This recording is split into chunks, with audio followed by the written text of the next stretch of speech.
la violence s'accentue de plus en plus, la situation se dégrade et la seule solution des gens c'est soit sortir pour se faire tuer pour défendre leurs droits, soit quitter les pays.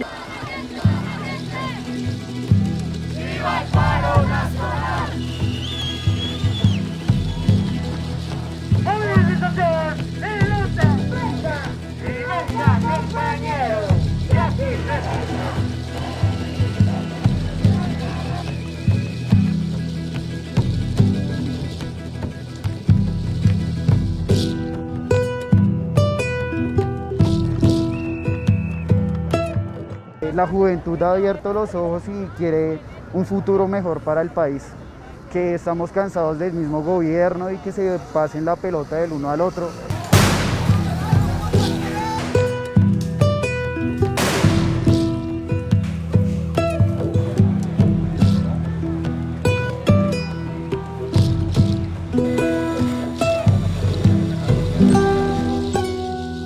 On est en contact direct avec des jeunes de la première ligne. La première ligne, ce sont ceux qui sont devant lors des manifestations et lors des confrontations avec les forces de l'ordre. Ils vivent une situation critique. Pendant la journée, ils essayent de s'organiser dans les points de résistance en assemblée pour faire sortir leurs pétitions et pour préparer une éventuelle négociation avec les gouvernements. Mais pendant la nuit, c'est la brutalité policière, ce sont les forces de l'ordre qui tirent à l'aveugle, ce sont des civils armés qui tirent aussi contre des manifestants.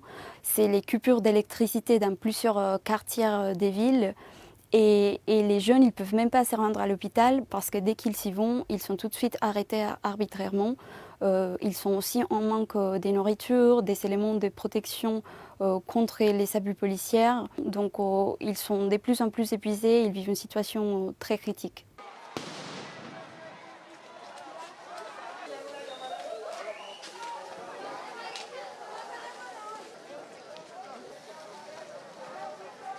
On a une sensation d'impuissance, l'effet d'être loin et de pouvoir rien faire.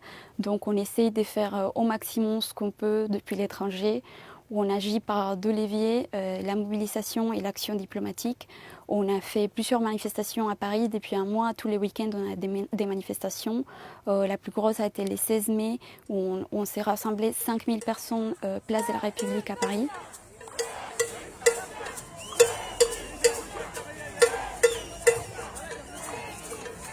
On fait une action diplomatique aussi pour essayer d'alerter la communauté internationale sur ce qui se passe en Colombie, à l'initiative du mouvement Colombia Humana France et d'autres organisations de la société civile.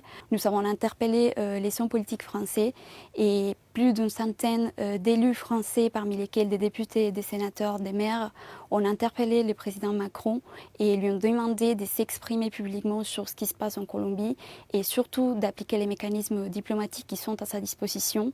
On lui a demandé aussi d'interroger le président Duque sur l'argent que la France a envoyé en Colombie pour l'application des accords de paix signés en 2016 qui n'ont pas encore été appliqués.